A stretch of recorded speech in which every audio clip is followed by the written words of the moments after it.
আসসালামু আলাইকুম বন্ধুরা, আশা করি সবাই ভালো আছেন। হ্যাঁ, নিন শুনে নিন প্রমাণসহ। আর আমি মুসলমানদের মোবারকবাদ জানাচ্ছি। আমি তো আগে বলেছিলাম, যেদিন ইরান আরবের উপর পাল্টা আক্রমণ করেছিল সেদিনই সে জিতে গেছে। আমার কথা যারা মানছে না তারা পরে আফসোস করবে। আল্লাহর কসম, ইরান জিতে গেছে। এখন যা চলছে সেটা শুধু একটা ড্রামা। যেমন একটা দাপট ইউনাইটেড স্টেট তৈরি করেছিল, যেমন দাদাগিরি আমেরিকা দেখাতো, তার জবাব দেওয়ার মতো কেউ ছিল না। এমনকি মুখে জবাব দেওয়ার মতো কেউ ছিল না। কিন্তু সেই সুপার পাওয়ার আমেরিকাকে ইরান আঘাত করা শুরু করেছে। আর একবার শুরু করার পর থেকে এখন পর্যন্ত আঘাত করেই যাচ্ছে। এবার শুনুন, মুবারকবাদের সঙ্গে আমি আপনাদেরকে এটাও বলে দেই যে ডোনাল্ড ট্রাম্প এখন ন্যাটোর কাছে ভিক্ষা চাইছে। আল্লাহু আকবার, ন্যাটোর কাছে ভিক্ষা চাইছে। অন্ধভক্তরা, তোমরা যাকে সমর্থন দাও তার নৌকায় ডুবে যায়। নিজের সীমার মধ্যে থাকো, বাইরে এসে কেন নিজেদের মান সম্মান নষ্ট করো? যাই হোক, কি হয়েছে শুনুন। এই যে রিপোর্ট, কয়েকদিন ধরে ট্রাম্প ন্যাটো দেশগুলোকে বলেছিল যে স্ট্রেইট অফ হরমুজ খুলে দিতে হবে। 7 দিন আগে ট্রাম্প জয়ের ঘোষণা দিয়েছিল। সে বলেছিল, আমরা জিতে গেছি, আমরা ইরানের নৌবাহিনী ধ্বংস করে দিয়েছে, তাদের ড্রোন লঞ্চার ধ্বংস করেছে, মিসাইল লঞ্চার ধ্বংস করেছে, ড্রোন সিটি উড়িয়ে দিয়েছে। এসব কথা তো আপনারা অনেকেই শুনেছেন, তাই না? তারপর ট্রাম্প বলল যে ইরান আলোচনায় বসতে চায়, যুদ্ধবিরতি চায়। তখন আব্বাস আরাকচি সামনে এসে বললেন, ভাই, সিজফায়ার তো দূরের কথা, আমরা কথাই বলতে চাই না। রমজান মাসে আমরা শয়তানের সঙ্গে কথা বলি না। এরপর আলী লারিজানিও একই কথা বললেন। তারপর কি হলো? ট্রাম্প বলল ইউনাইটেড স্টেটের নৌবাহিনী স্ট্রেইট অফ হরমুজে আটকে থাকা বিদেশি দেশগুলোর তেলবাহী ট্যাঙ্কার উদ্ধার করবে। এতে সারা বিশ্বে খুশি ছড়িয়ে পড়ল। মানুষ ভাবল অন্তত আমেরিকা আমাদের ট্যাঙ্কারগুলো বের করে দেবে। কিন্তু পরের দিনই আমেরিকার নৌবাহিনী বলে দিল, ভাই, আমরা তোমাদের ট্যাঙ্কার বের করতে পারবো না, আমরা ঝামেলায় জড়াতে চাই না। আর তখন ট্রাম্প চুপ হয়ে গেল, তার মুখে যেন তালা পড়ে গেল। এরপর ডোনাল্ড ট্রাম্প আবার বলল, আমরা জিতে গেছি। 7 দিন ধরে সে বলেই যাচ্ছে যে আমরা জিতে গেছি। কিন্তু তারপর ইউনাইটেড স্টেটের অনেক সংবাদপত্র ও নিউজ চ্যানেল ট্রাম্পের আসল চিত্র প্রকাশ করে দিয়েছে। তারা বলল, ট্রাম্প কল্পনাও করেনি যে ইরান পাল্টা আঘাত করবে এবং স্ট্রেইট অফ হরমুজ বন্ধ করে দেবে। আর এই পরিস্থিতির জন্য তাদের কোনো কৌশলই ছিল না। এরপর ট্রাম্প বলল, আমি সব দেশকে অনুরোধ করেছি যেন তারা এসে স্ট্রেইট অফ হরমুজ খুলে দেয়। তাহলে প্রশ্ন উঠল, এতদিন যে জয়ের ঘোষণা দিচ্ছিল সেটা তাহলে কি ছিল? এতে সারা বিশ্বের কাছে প্রমাণ হয়ে গেল যে আমেরিকা অনেকটাই দুর্বল হয়ে পড়েছে। একদিকে মধ্যপ্রাচ্যে আমেরিকার প্রতিরক্ষা ব্যবস্থা সমস্যায় পড়ে যায়, অন্যদিকে ইসরায়েল দ্রুত আমেরিকার কাছে এসে জানায় যে তাদের প্রতিরক্ষা রকেট ও ইন্টারসেপ্টর প্রায় শেষ হয়ে যাচ্ছে। এতে ট্রাম্প আরও উদ্বিগ্ন হয়ে পড়ে। তার উপদেষ্টারা তাকে বলল যত দ্রুত শেষ করার চেষ্টা করুন। এরপর ট্রাম্প আবার হুমকি দেয় যে আমরা ইরানের তেল কেন্দ্র উড়িয়ে দেব, তাদের ডিপো ধ্বংস করে দেব। পরে আমেরিকা ইরানের একটি তেল ডিপো এবং স্বাস্থ্য ব্যবস্থার উপর হামলা চালায়। তারপর আরেকটি বড় ভুল করে, ট্রাম্প ইরানের সবচেয়ে পুরনো সরকারি ব্যাংক ধ্বংস করে দেয়। এর জবাবে ইরান বলল, আরব দেশগুলোতে যেখানে যেখানে আমেরিকার কোম্পানি ও ব্যাংক আছে সেগুলো লক্ষ্যবস্তু করা হবে। এরপর ইরান দুবাইতে আমেরিকার একটি সিটি ব্যাংকে হামলা চালায়। এখন আজকের পরিস্থিতি দেখুন। গত 3 দিন ধরে ট্রাম্প বিভিন্ন দেশকে বলছে, এসে স্ট্রেইট অফ হরমুজ খুলে দাও, কারণ আমেরিকা ওই পথ দিয়ে তেল নেয় না। যেসব দেশ ওই পথ ব্যবহার করে তারা সবাই মিলে এসে এটি খুলে দিক। কিন্তু প্রথমেই ফ্রান্স পিছিয়ে যায়। এরপর ইউনাইটেড কিংডম বলল, আমরা আমাদের নৌবাহিনী বা যুদ্ধজাহাজ পাঠাবো না। একে একে সবাই সরে দাঁড়ালো। ইরান যেভাবে কঠোরভাবে পাল্টা আঘাত করছে তা দেখে সবাই বলল, আমরা এই সংঘাতে জড়াবো না। এতে আমেরিকা বুঝতে পারল যে পরিস্থিতি উল্টে যাচ্ছে। এরপর গতরাতে ট্রাম্প তার জেনারেলদের সঙ্গে বৈঠক করেছিল। সে সময় রেগে গিয়ে জিজ্ঞেস করল, আমরা কেন স্ট্রেইট অফ হরমুজ খুলতে পারছি না? তখন জেনারেল কমান্ডার উত্তর দিল, এই মুহূর্তে ইরানই বেশি শক্ত অবস্থানে রয়েছে। ইরান খুব ভয়ঙ্করভাবে খেলছে, সে নিজেও মরতে পারে, আবার মারতেও পারে। এতে আমরা অনেক বছর পিছিয়ে যেতে পারি, আর চায়না আমাদের থেকে এগিয়ে যেতে পারে। দেখুন, এখানে আঘাত করেছে, এখানে ক্ষতি করেছে, অর্থাৎ দেখানো হচ্ছে যে ইরান কতটা ক্ষতি করছে। তারপর ডোনাল্ড ট্রাম্প আবার চাল পাল্টান, নতুন কৌশল নিল। সে বলল, যেসব ন্যাটো সদস্য দেশ আমাদের সাহায্য চায় এবং আমাদের থেকে সুবিধা নেয় তারা মনে রাখুক, যদি তারা স্ট্রেইট অফ হরমুজ খুলতে আমাদের সাহায্য না করে তাহলে ভবিষ্যতে ন্যাটোর জন্য খারাপ সময় আসতে পারে।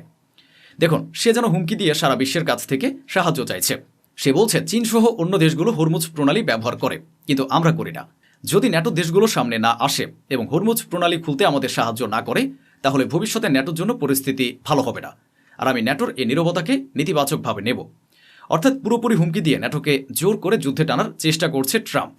কারণ তার উপলব্ধি হয়েছে, একদিকে একা আর অন্যদিকে পুরো বিশ্ব থাকলেই কেবল ইরানকে চাপে ফেলা সম্ভব। তবে এটাও বলা হচ্ছে, ইরান হয়তো মরতে রাজি হবে, কিন্তু সহজে মাথা নত করবে না। এখন ট্রাম্প সবার কাছে শিশুদের মতো হুমকি দিচ্ছে, যদি তোমরা সাহায্য না করো তাহলে ভবিষ্যৎ সম্পর্ক ভালো থাকবে না। ট্রাম্প চায়নাকেও হুমকি দিয়েছে যে যদি চীন সাহায্যের জন্য না আসে তাহলে ভবিষ্যতের সম্পর্কের উপর প্রভাব পড়বে। আর ন্যাটো দেশগুলোর সঙ্গে তাদের দূরত্ব থাকলেও বলা হচ্ছে যে ইউক্রেনের ক্ষেত্রে আমরা ন্যাটোকে সাহায্য করেছি এবং আমেরিকা ন্যাটোকে ধরে রেখেছে। যদি ন্যাটো দেশগুলো সাহায্যের জন্য এগিয়ে না আসে তাহলে পরিস্থিতি ভালো হবে না, এমন সতর্কতাও দেয়া হয়েছে। অনেকে বলছে ইরানের সঙ্গে যেন কোনো অদৃশ্য শক্তি আছে, কারণ বিশ্ব দেখছে যে শক্তির এত অহংকার ছিল যে এক ফোনে অন্যদের ভয় দেখাতে পারত, সেই শক্তির অবস্থাও এখন চ্যালেঞ্জের মুখে। আজ বলা হচ্ছে যেন পুরো বিশ্বের প্রতিশোধ, ভেনেজুয়েলার প্রতিশোধ আর একা গাজা স্ট্রিপের ফিলিস্তিনের প্রতিশোধও যেন ইরান আমেরিকার কাছ থেকে নিচ্ছে। তারপর আবার ডোনাল্ড ট্রাম্প বলেছে যদি সাহায্যের জন্য কেউ এগিয়ে না আসে তাহলে সেটা ভালো হবে না, অর্থাৎ হুমকি দিয়ে যেন সাহায্য চাইছে। এদিকে ইরান আক্রমণ চালিয়ে যাচ্ছে। গত 24 ঘন্টায় ইরান ইসরায়েলের উপর শত শত হামলা করেছে। কিছুক্ষণ আগে আবার ঘোষণা করা হয়েছে এই যুদ্ধ শুরু হওয়ার পর এখন 17 দিন হয়ে গেছে। এ সময় ইরান এতদিন তুলনামূলক পুরনো ও কম শক্তিশালী মিসাইল ব্যবহার করছিল, কিন্তু এখন প্রথমবারের মতো ইরান এই যুদ্ধে তাদের সেজ্জিল মিসাইল ব্যবহার করেছে এবং সেটি ইসরায়েলের দিকে নিক্ষেপ করেছে। ইরানের কৌশল খুবই বিপজ্জনক। প্রথমে অপেক্ষাকৃত দুর্বল মিসাইল ছুড়ে প্রতিপক্ষের প্রতিরক্ষা ব্যবস্থা ব্যস্ত ও দুর্বল করে দেয়া, যাতে তাদের ইন্টারসেপ্টর ও ডিফেন্স সিস্টেম ধীরে ধীরে শেষ হয়ে যায়। এরপর শক্তিশালী মিসাইল ব্যবহার করা। 17 দিনের এ যুদ্ধে প্রথমবার ইরান সে সেজ্জিল মিসাইল ব্যবহার করেছে এবং সেটি লক্ষ্যবস্তুতে আঘাত করেছে। দেখুন, এই ভিডিওটি শেয়ার করুন, খুশি হন এবং ইরানের জন্য দোয়া করুন।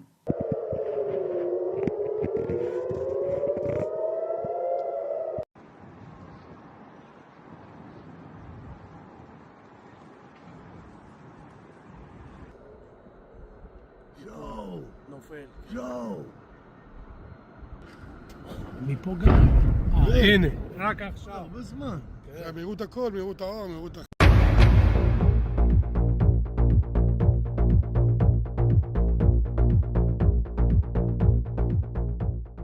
শুনুন, ট্রাম্প শুধু ন্যাটো সদস্যদেরই নয় অন্য দেশগুলোকেও হুমকি দিয়েছে, যেমন ইউনাইটেড কিংডম যা ন্যাটোর সদস্য এবং অস্ট্রেলিয়া যা ন্যাটোর সদস্য নয়।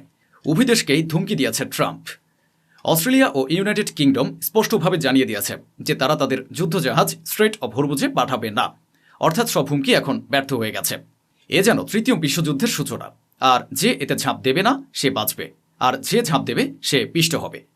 ইউনাইটেড স্টেট, ইসরায়েল এবং কিছু আরব দেশ ইরানের আক্রমণের ছবি ও ভিডিও বাইরে ছাড়তে দেয়নি। নাগরিকদের গ্রেফতার করা হয়েছে, সাংবাদিকদের আটক বা নিষিদ্ধ করা হয়েছে এবং রাষ্ট্রীয় মিডিয়া থেকে ঘোষণা দেওয়া হয়েছে যে যেখানে ইরানের মিসাইল আঘাত করেছে সেখানে ছবি বা ভিডিও তোলা যাবে না। কিন্তু তবুও খবর লুকানো যায়নি। আমেরিকান, জার্মান ও ফরাসি কিছু গণমাধ্যম বাস্তব পরিস্থিতি দেখিয়েছে এবং অনেক ছবি গোপনে সোশ্যাল মিডিয়ার মাধ্যমে ছড়িয়ে পড়েছে। এরপর যখন ডোনাল্ড ট্রাম্পকে বিশ্বজুড়ে সমালোচনা করা হচ্ছে তখন তিনি একটি দীর্ঘ বিবৃতি দিয়ে বলেছেন যে ইরান নাকি ভুয়া মিডিয়া ব্যবহার করছে। তার অভিযোগ, সোশ্যাল মিডিয়া ও এআই ব্যবহার করে ইরান নাকি ভুয়া ভিডিও বানিয়ে আক্রমণের দৃশ্য দেখাচ্ছে। তাহলে কি আরব দেশগুলোতে কিছুই ঘটছে না? সব ঠিকঠাক চলছে? সব জায়গায় শান্তি ও সমৃদ্ধি আছে?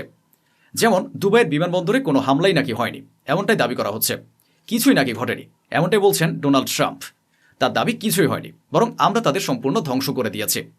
তিনি বলছেন ইরান নাকি আর্টিফিশিয়াল ইন্টেলিজেন্স মানে এআই ব্যবহার করে ড্রোন হামলার ভিডিও দেখাচ্ছে এবং আমাদের ঘাঁটি ধ্বংস হয়েছে বলে ভুয়া ভিডিও ছড়াচ্ছে।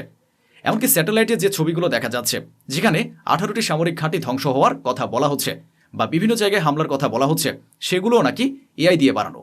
আর যুদ্ধ শুরু হওয়ার পর ইরান মিসাইল ও ড্রোন ব্যবহার করে একসঙ্গে অনেক জায়গায় হামলা করেছে, এমনকি স্ট্রেট অফ হরমুজ এলাকায় ট্যাঙ্কারে হামলা করেছে। সেগুলো নাকি এআই তৈরি ভিডিও বলে দাবি করা হচ্ছে। ট্রাম্পের পুরো বক্তব্যের সারাংশ হলো আমরা জিতে গেছি, আমরা ইরানের নৌবাহিনী ধ্বংস করেছে, তাদের প্রতিরক্ষা ব্যবস্থা ধ্বংস করেছে, তাদের সেনাবাহিনী ভেঙে দিয়েছে। আর এখন যেসব ভিডিও বা ছবি দেখা যাচ্ছে সেগুলো সবই নাকি এআই। যদি সত্যি জয় হয়ে থাকে তাহলে আবার ইরানকে হুমকি দেওয়া হচ্ছে কেন?